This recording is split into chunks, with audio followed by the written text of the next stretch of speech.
حركة فتح وترفض القيادة الفلسطينية جملة وتفصيلا.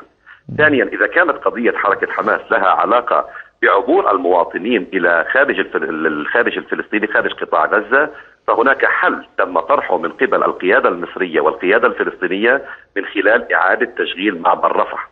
ولكن مصر ومعها حق في موقفها أنها لا تتعامل مع فصيل، بغض النظر أيا كان هذا الفصيل، حركة حماس أو فتح أو الجهاد أو الشعبية، لا يجوز بالمطلق، وإنما تتعامل مع حكومة رسمية. وهناك حكومة وفاق وطني تم تشكيلها بموافقة جميع الفصائل.